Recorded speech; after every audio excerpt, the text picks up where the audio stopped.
Study.com. I'm Krista Schaub. I'm so excited to be with you today. I've been lucky enough to call Study.com my professional home for the last 4.5 years. I expect after our time together today, you'll understand why I love Study.com so much. I oversee the success team who works with schools and school districts, including our team of teachers and former administrators who dedicate their days to ensuring that teachers like you and schools like yours are maximizing Study.com for their students. I'll be your host for today's webinar, and I'd like to introduce my partner, Gordon Dean. Gordon has spent the last 10 years in the K-12 technology space with a mission focused on engaging tools for teachers and students alike.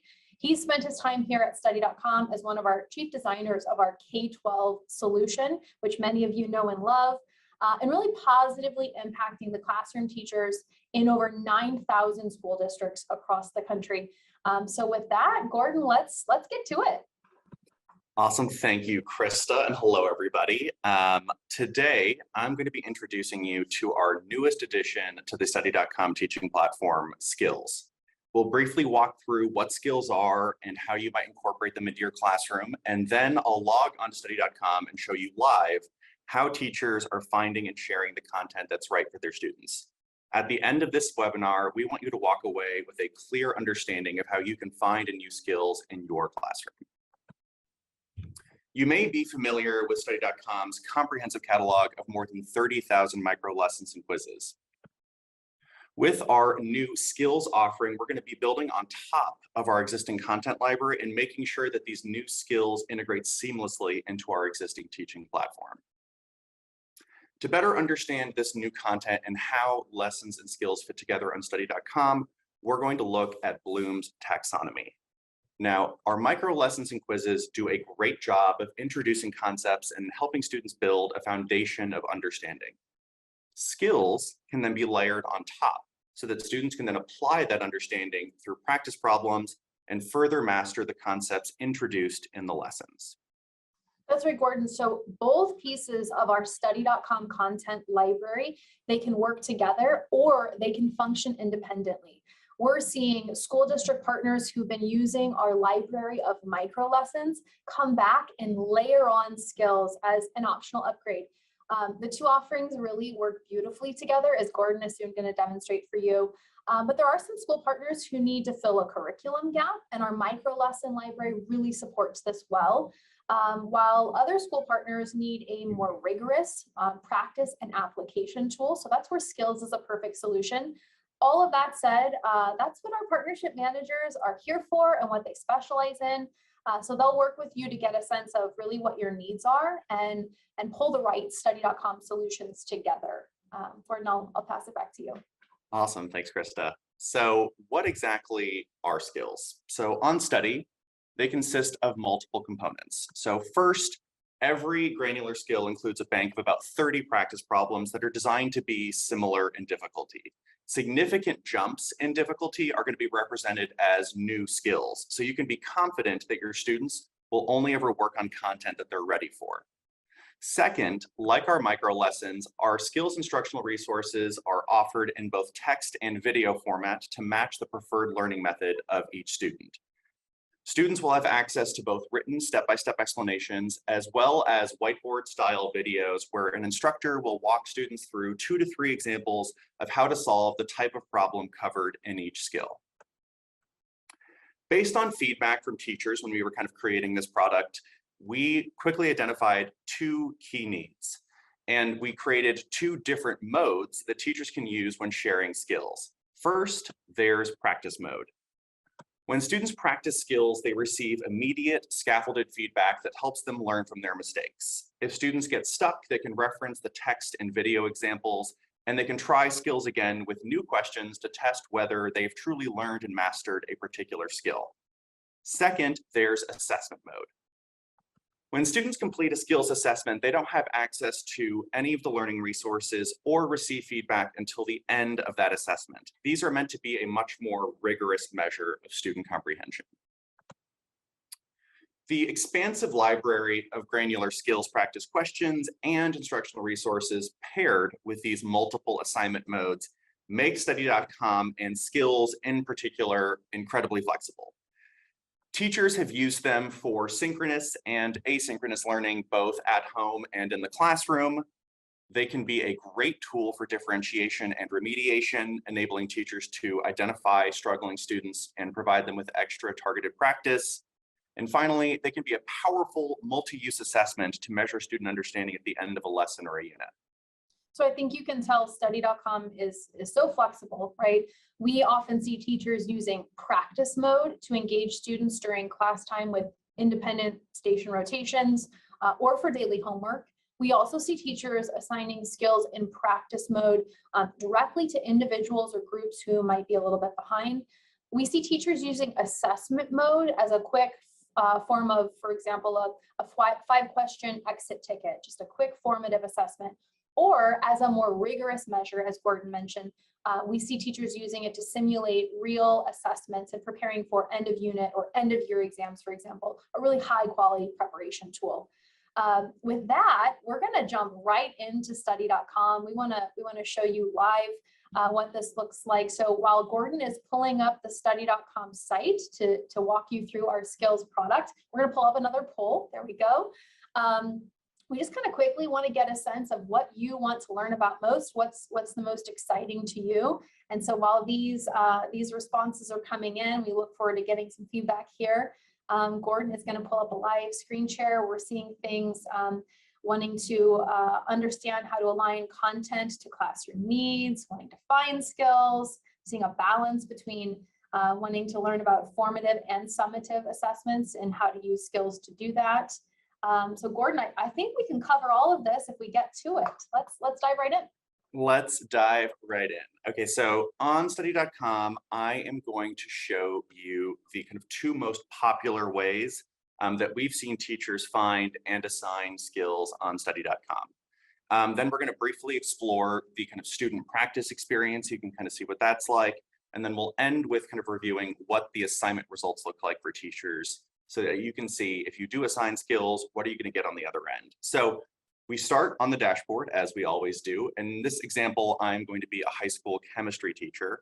And I'm going to make sure that we start off by letting Study.com know what it is that I'm teaching. So I am a high school science teacher. And this will allow Study.com to kind of personalize my experience for me.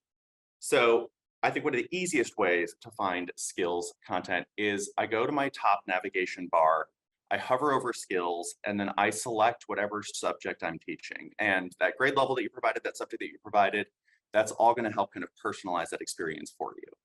And so then I kind of land here on the kind of skills catalog page. This has all of our skills content organized by education level and subject. And you can see with high school chemistry, AP's chemistry, physics, biology, this is just looking at high school science, that we have both core and AP level content ready for you. If I go and visit the skill set page, this is going to be your home base for chemistry skills all year long. If you kind of look through, there's a lot of skills there. This represents everything that our content team has put together that aligns to what students are expected to master over the course of a given school year. Now, not every single curriculum is the same, so you can kind of go through and pick and choose exactly what skills are going to kind of match your scope and sequence. But how do I take this kind of like overwhelming set and make it easier to find? So in this example, I have an upcoming unit on, say, chemical reactions. I can click on this filter and I can then say, oh, nice. Okay, now I'm looking at just the skills related to chemical reactions. Now say, okay, I actually have an upcoming unit or an upcoming lesson on balancing chemical equations. One really easy way to find that content is to hit Control F on your keyboard and then just kind of start typing in, awesome, balancing. And I can see right off the bat, I have multiple skills related to balancing chemical equations. Now, once I find a skill, as a teacher, I can evaluate kind of all the different components here. So we can check out the kind of instructional resource that we were talking about, and then I can also dive in and check out all of the kind of like individual questions and their respective answer choices. I can then come over and check out the learning asset where you can see the whiteboard video, as well as the steps to solve and kind of multiple written examples. So this allows me to kind of evaluate that content. And this particular method, utilizing the skill set page, is great if you plan to kind of just use skills by themselves or just as a supplement to your existing instruction. Hey, Gordon, I might pause you there. I'm getting a question, and this might be a great place to pause for some clarity. So what we're seeing on the screen, this is the teacher's view, meaning that you as the teacher, as you are exploring and selecting skills, you have access to the skills, the questions, the instructional resources, really the full package that is associated to that skill. So if that skill were assigned in practice mode, for example, the instructional resource that you see here, that will be available to the students. And Gordon's going to demonstrate how to actually assign skills here shortly, and kind of what looks and feels like, as well as what it feels like for the student. But I wanted to address the question that just came in, that this is the teacher's view as they are navigating all of the skills assets available to them. No, that's a great question. And I think it's important to kind of note that, with our micro lessons and their corresponding quizzes, a lot of students and teachers will, watch or listen or read the lesson first, and then kind of use the quiz as a comprehension check. For our skills content, it ends up being the opposite. Students typically dive into the practice, and then as they get stuck, they then kind of go and access those instructional resources when they need them. So it's a little bit of a flip script there. But yeah, no, very, very useful for students. I actually, using just those, was able to relearn some chemistry myself, which if you saw my chemistry grade in high school, you would know is a miracle. So let's dive into the kind of other common way that teachers find content on Study. So one of the most popular ways is to kind of just go straight to the search bar. So if I'm teaching that upcoming, lesson on balancing chemical equations, I can kind of search, right off the top and just see, what is it that Study has to offer. Or my computer is going to, be really slow, which it always happens. It's fun, right? It makes it fun. I know. Awesome. So here we go. We're looking at kind of the top search results, and what do we see? Well, right off the bat, you're going to see kind of one example of one of our micro lessons there. And if you want to, dive in first to kind of provide that foundation, that is available. And then we've also surfaced a relevant skill if you are looking to, go straight there. So as you can see, right off the bat, we are making it really easy to use one or both of these powerful resources. But say you want to start with the micro lesson. So I visit the micro lesson, I can assign this out. That way my students can kind of like watch this on their own time, maybe during a rotation or maybe as homework. They can kind of complete the quiz, so then I can see how students how well they understood the particular lesson. But if I want to make sure that students then have a chance to dive in deeper, I can scroll to the bottom and see the skills for this particular lesson. So I can then click here and it opens up in a new tab, because that way you don't lose the context for the original lesson that you were on. I can see kind of all of the questions here that I might want to assign. But say, actually, I really want to focus on either multiple different methods. So we're going to be looking at the particular model here, or maybe, we're covering substitution today. So I'd rather do that and then save this other model for later. Say I want to kind of, better differentiate between the different types of coefficients. You can see non-interfering coefficients or interfering coefficients. Now, you don't necessarily need to be an expert in chemistry. What we can see here is that we have tried to make it as easy as possible to group all of the content that you might want to assign together. So those skills with that micro lesson, and then within these skills, here are all of the granular ways in which you can kind of break down balancing chemical equations, either by looking at the different type of coefficients or the different type of methods. And this level of granularity is seen kind of across all of our subjects. You can even print these and create worksheets for your students to use offline. And when you are kind of happy with what you've kind of found here, we can then kind of move on to assignment next. Yeah, so Gordon, I'll just kind of reiterate what we just went over.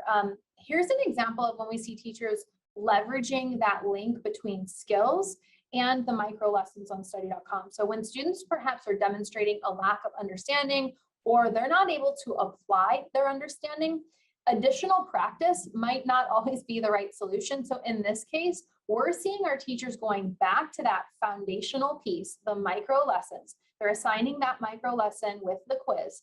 And this flexibility in the Study.com content library and the combination of micro lessons as the foundational understanding and skills as the application tool really allow our teachers to meet the students exactly where they are with kind of the right solution to push them forward. Awesome. Yeah, that's a really good call out, Krista. I want to make sure that we kind of dive into now how you're actually going to share this content. So, we've kind of gone over how you can find it. Now let's see how you can share it. So first up, we're going to go back to kind of that home base, that skill set page for chemistry that we favorited. You can kind of see here coming down the side, very easy little add to assignment buttons. I can go here, click that, and immediately add 5 questions if I'm looking to quickly create an exit ticket, and then click ready to continue, and then immediately move to share that to my students' dashboard. Super, super easy, very, very quick. I can also add multiple skills just as easily if I'm looking to cover kind of like, all of the kind of practice math that's going to be required for high school chemistry. If I want to kind of provide all of that together, maybe we have an upcoming unit assessment and I want to provide some mixed review. This allows you to really easily just add stuff. This is all about kind of speed. However, when we were talking to teachers, they often mentioned that they really missed being able to kind of like control what content they share with their students. And so kind of we responded by saying, okay, we totally get it. If you click through to a particular skill, you can actually go through and click exactly what questions you want to assign. You can go through and say, okay, actually, you know what, this one looks a little bit too challenging. Let me go through and instead assign this one.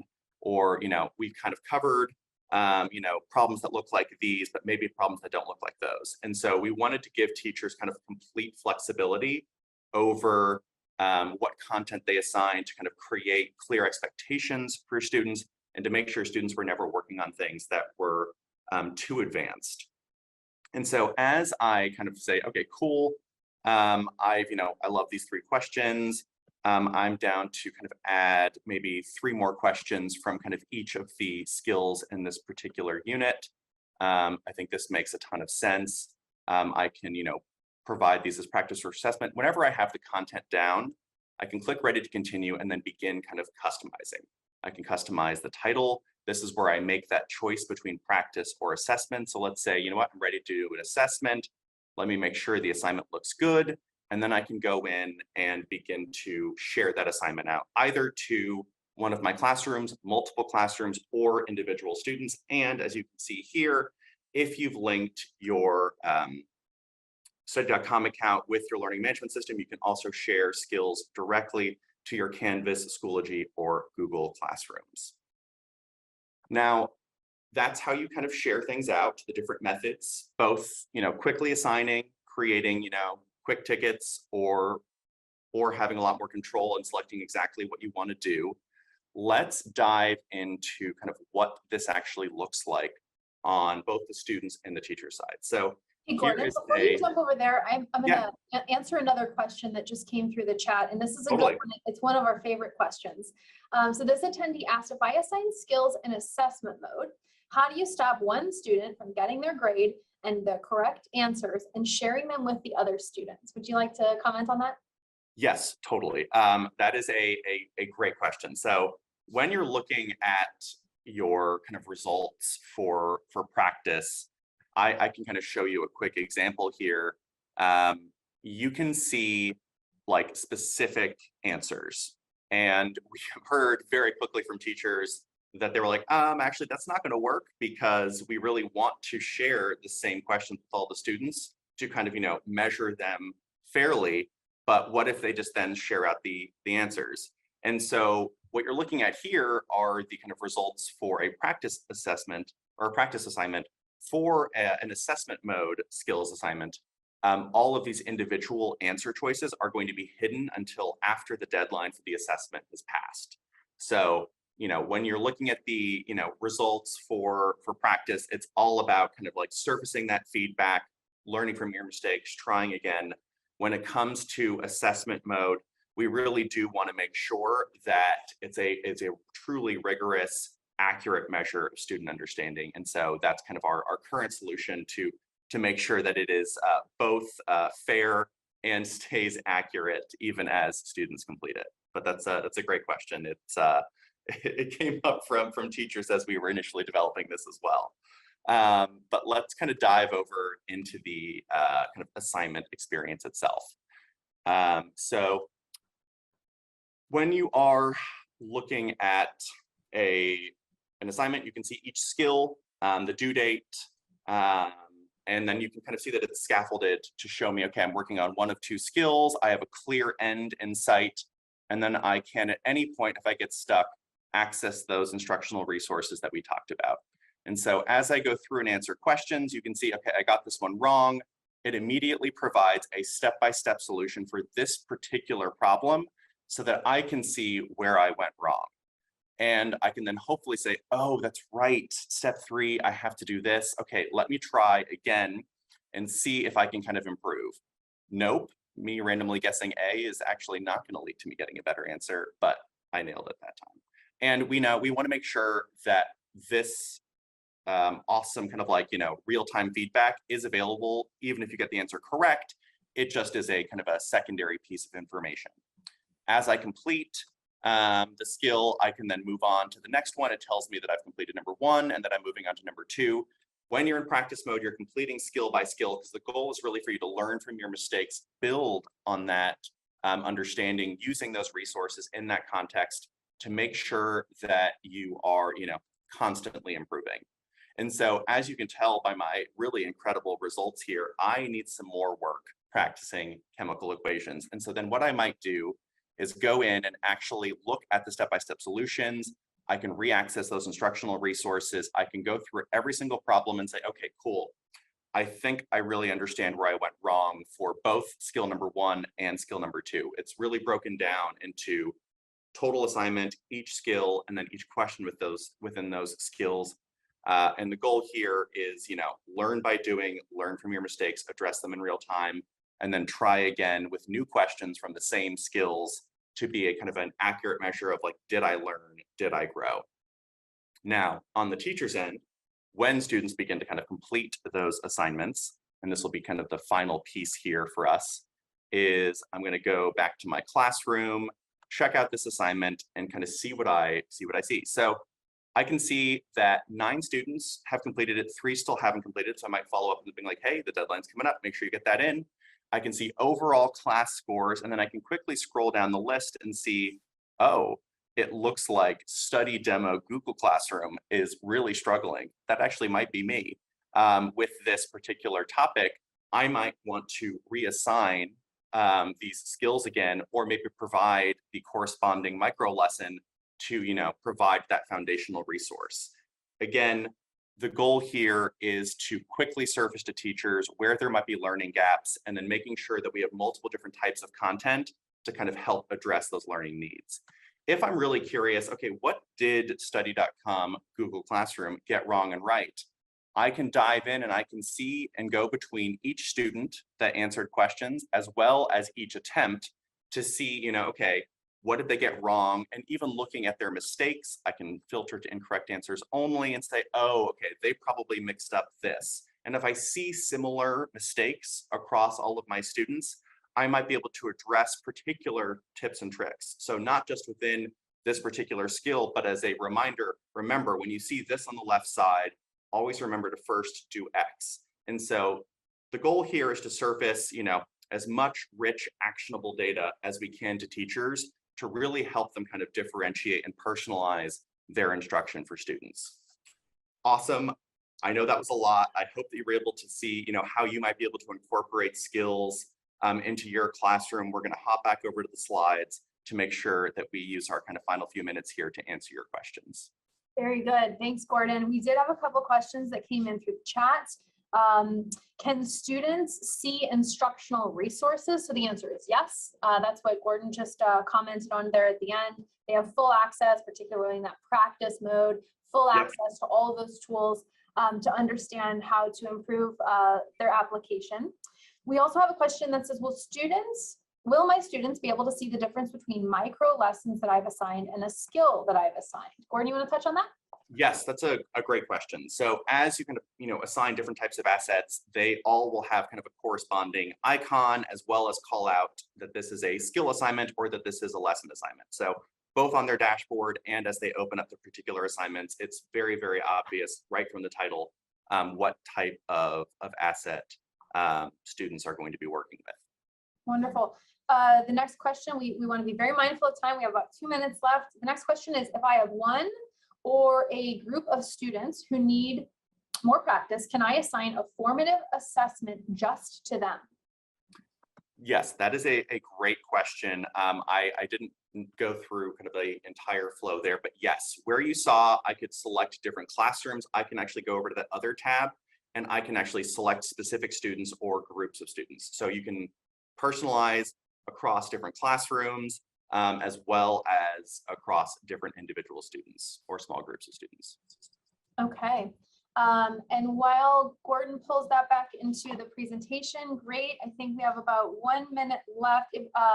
Thank you for all of the questions that are coming in. We've got such great engagement here. If we didn't get to your question live, one of our partnership managers will follow up directly with you. So I think with that, we want to remind you to stay tuned. This is an ongoing series. It's been getting some really great feedback, and we're so excited to engage with you in this way. Mark your calendars for August 31st. Register today for the live webinar. Our client success team, our client success managers, who are teachers and former educators, and beloved by all of our partners, are going to be talking about implementing Study.com for all subject areas. So please go ahead and register for that.